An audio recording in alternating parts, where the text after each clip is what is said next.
Is America going to pot?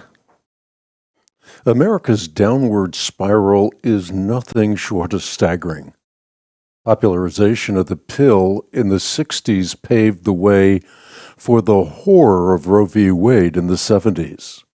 Acceptance of same-sex sexuality in the 20th century has mutated into legalization of same-sex marriage in the 21st century.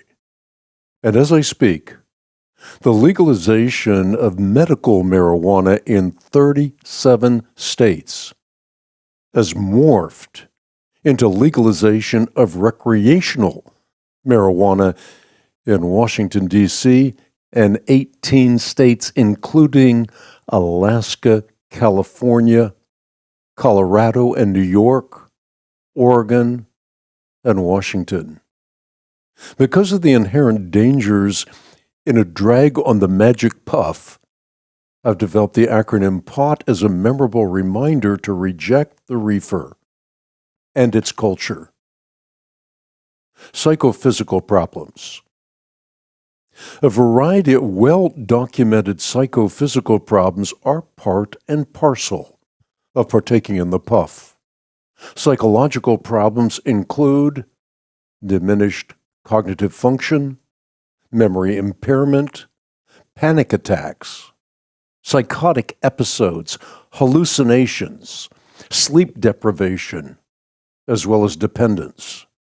And physical maladies range from respiratory illnesses to cardiovascular diseases to detectable alterations in the structure and the actual chemistry of the brain. Occult dangers.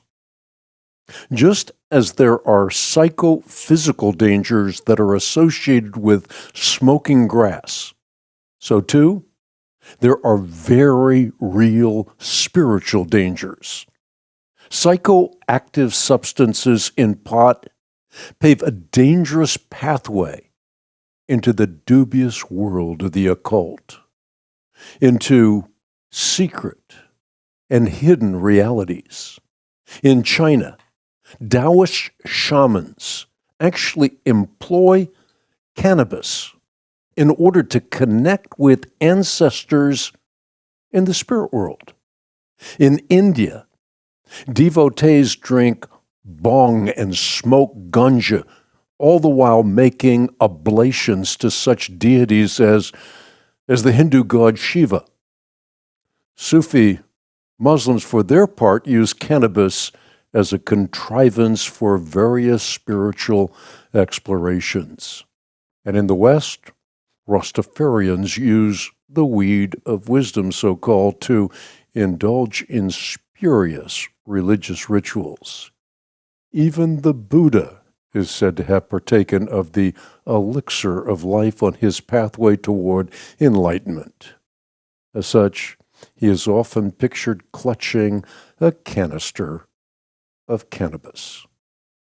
While achieving higher states of consciousness, discovering secret truths, or becoming one with the cosmic consciousness of the universe may sound glamorous, the skeletal remains of such perilous spiritual diversions continue to multiply around the world. THC liabilities. To put it plainly, when people are smoking or eating pot, there is simply no objective way for them to control dosages of tetrahydrocannabinol, the psychoactive chemical in marijuana. By and large, people simply partake until they achieve a high.